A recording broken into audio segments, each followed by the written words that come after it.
شهر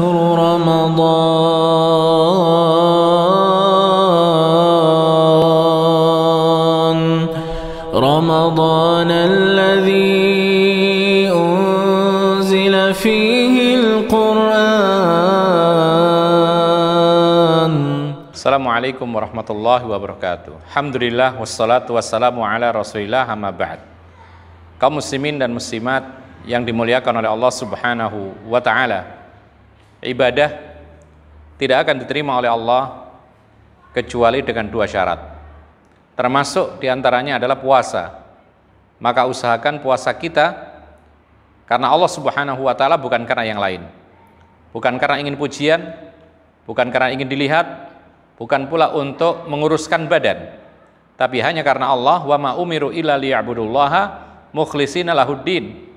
Manusia tidak diperintahkan kecuali untuk beribadah kepada Allah dalam keadaan ikhlas untuk Allah subhanahu wa ta'ala.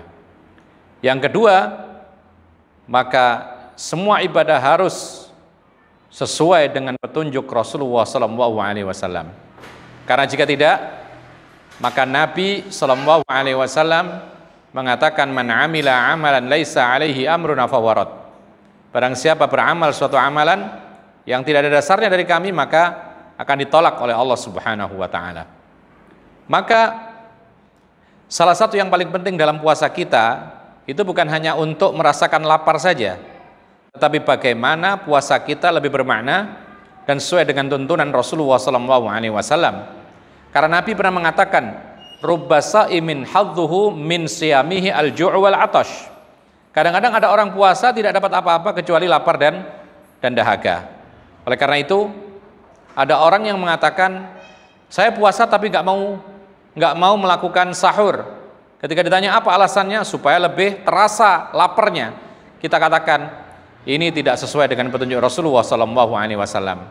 Bahkan dalam Islam kita dianjurkan untuk sahur, dan kita dianjurkan untuk mendapatkan keberkahan dari sahur itu, sebagaimana dikatakan oleh Nabi SAW.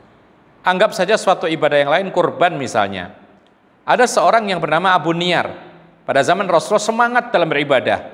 Ketika hari kurban, maka sebelum salatul Id, dia segera menyembelih kurbannya. Lalu kemudian ketika ditanya oleh Rasulullah SAW, dia mengatakan, saya ingin kurbankan sebelum sholat, supaya ketika sudah sholat, kami langsung makan dari hewan kurban. Maka Rasulullah mengatakan, syatuka syatu lahmin, kambingmu kambing biasa, bukan kurban. Artinya apa? Ibadah yang tidak sesuai dengan tuntunan Nabi, baik itu kurban atau sholat atau puasa sekalipun, maka tidak akan diterima oleh Allah subhanahu wa ta'ala. Mudah-mudahan Allah subhanahu wa ta'ala melimpahkan kepada kita ilmu yang bermanfaat, rezeki yang baik, dan amal yang dikabulkan oleh Allah subhanahu wa ta'ala. Assalamualaikum warahmatullahi wabarakatuh.